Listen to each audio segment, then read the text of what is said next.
Expand Design, a roomy cabin, dual tone interiors, 15 smart utility spaces and a large boot space, all there to expand your life. Welcome to Easy Space. Uva மாகாண சபை தேர்தல் நெருங்கிக் கொண்டிருக்கும் சந்தர்ப்பத்தில் தேர்தல் வன்முறைகளும் அதிகரித்து வருகின்றன. மொனராகலை மாவட்டத்தில் மக்கள் விடுதலை முன்னணியின் அலுவலகங்கள் மீது தாக்குதல் மேற்கொள்ளப்பட்டிருக்கின்ற அதேவேளை மக்கள் விடுதலை முன்னணியின் ஆதரவாளர்கள் மீதும் தாக்குதல் நடத்தப்பட்டுள்ளது. අද දිනේ ආරම්භ වුණේ මොනරාගල දිස්ත්‍රික්කයේදී ජනතා විමුක්ති පෙරමුණට ප්‍රහාර 4ක් එල්ලවීමත් සමගයි. පළමුවෙනි ප්‍රහාරය එල්ල වුණේ කුඹුක්කන ප්‍රදේශයේදී.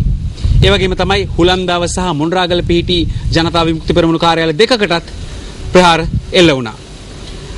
විශාලතම ප්‍රහාරය එල්ල වුණේ බඩල් කුඹුර ප්‍රදේශයේදී. ඒ අද දිනේ රැස්වීමක් සඳහා වේදිකාව නිර්මාණය කරමින් සිටි අවස්ථාවේ படல்கும்புர நகரில் அனுரகுமார திசாநாயக்க தலைமையில் கூட்டம் ஒன்று நடாத்துவதற்கான ஏற்பாடுகள் முன்னெடுக்கப்பட்டிருந்த சந்தர்ப்பத்தில் இன்று அதிகாலை இந்த தாக்குதல் நடாத்தப்பட்டுள்ளது.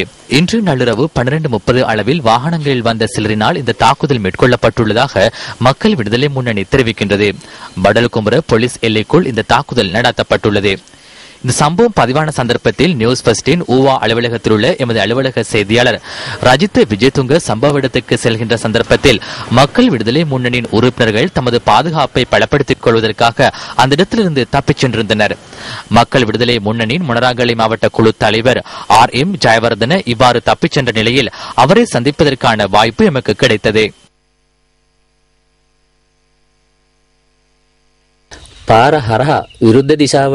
வீதியில் தவறான திசையை நோக்கி வாகனத்தில் வந்த சிலர் எமது ஆதரவாளர்களை மோதிவிட்டு செல்ல முயற்சித்தனர். ஒரு வாகனம் சென்றது, மற்ற வாகனமும் அவ்வாறே வந்தது. வாகனத்தில் இருந்த சிலர் எமது தரப்பினர் மீது தாக்குதல் நடத்தினர். எமது தரப்பினர் தம்மிடமிருந்த கொடிகள் மற்றும் ஆயுதங்களை பயன்படுத்தி பதில் தாக்குதல் நடத்தினர்.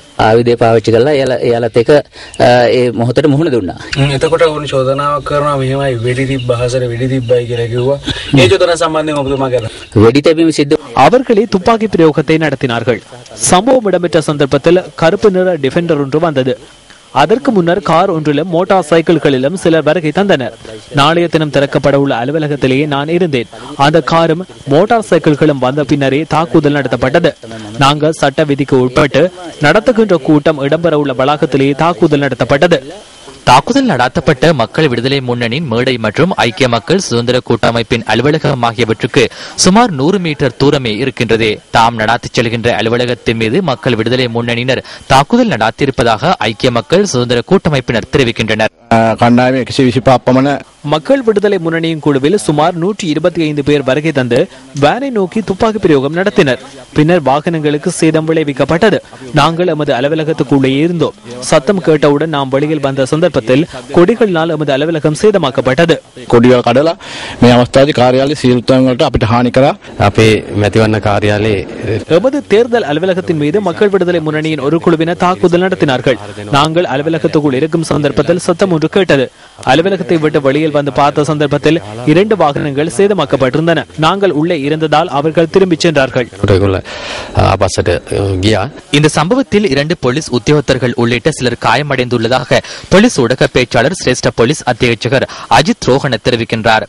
இதேவேளை கொம்புக்கண்ண சிங்ககிரிய புகதி மாவட்ட பகுதியில் உள்ள மக்கள் விடுதலை முன்னணியின் அலுவலகத்தின் மீதும் நேற்று அதிகாலை 12:30 அளவில் தாக்குதல் நடாத்தப்பட்டுள்ளது. 3 டிஃபெண்டர் வாகனங்களில் வந்த சிலர் எமது அலுவலகத்தில் இருந்த பதாதைகளுக்கு தீ வைத்தனர். அதன் பின்னர் 2 மணியளவில் சுமார் 50 குண்டர்கள் வீட்டின் நுழைவாயிலை உடைத்துக் கொண்டு வந்து துப்பாக்கி பிரயோகம் நடத்தினர். எனக்கு மரண அச்சுறுத்தலை ஏற்படுத்தும் வகையில் செயற்பட்டனர். மொனராகலை குமாரபுர பகுதியில் உள்ள மக்கள் விடுதலை முன்னணியின் அலுவலகத்தின் மீது தாக்குதல் நடாத்தப்பட்டது. இன்று அதிகாலை 3 மணி அளவில் இந்த தாக்குதல் நடாத்தப்பட்டதாக மக்கள் விடுதலை முன்னணி தெரிவிக்கின்றது. இதேவேளை உலாந்தாவ பகுதியில் உள்ள மக்கள் விடுதலை முன்னணியின் அலுவலகத்தின் மீது இன்று அதிகாலை 3:15 அளவில் தாக்குதல் நடாத்தப்பட்டுள்ளது. කණ්ඩායම් 4ක් යවලා තියෙනවා. දෙපාර්ශ්වයෙන්ම ලැබුණු මේ පැමිණිලි සම්බන්ධයෙන් අපක්ෂපාතී පරීක්ෂණයක් සිදු කරලා වහාම වාර්තාවක් ඉදිරිපත් කරන ලෙස පොලිස් මූලස්ථානයේ උපදෙස් දීලා තියෙනවා. விசாரணைகளுக்காக 4 குழுக்கள் அனுப்பப்பட்டுள்ளன. இருதரப்பு மோதல்கள் தொடர்பில் பக்கசார்பற்ற விசாரணைகளை மேற்கொண்டு அறிக்கை ஒன்றை சமர்ப்பிக்குமாறு போலீஸ் தலைமையகம் கேட்டுக் கொண்டுள்ளது. இந்த பகுதிகளில் அதிகமான விதி தடைகள் அமைக்குமாறு ஆலோசனை வழங்கப்பட்டுள்ளது. இங்கு சட்டம் நடைமுறைப்படுத்தப்படுவதோடு சமூகத்தில் மக்கள் மத்தியில் வன்முறைகள் அதிகரித்திருக்கின்றன. எனவே சட்டவிரோத அலுவலகங்களை அமைக்கின்றனர், சட்டவிரோதமான முறையில் செயற்படுகின்றனர். அதற்கு சேதம் ஏற்படுத்தப்பட்ட பின்னர் அதை அலுவலகமாக காட்டுகின்றார்கள். சில இடங்களில் தேர்தல் சட்டங்களை மீறுகின்ற நடவடிக்கைகள் இடம்பெறலாம். அது குறித்து கவனம் செலுத்துவோம். அதற்கு அனைத்து தரப்பினரதும் ஒத்துழைப்புகளை நாங்கள் எதிர்பார்க்கின்றோம்.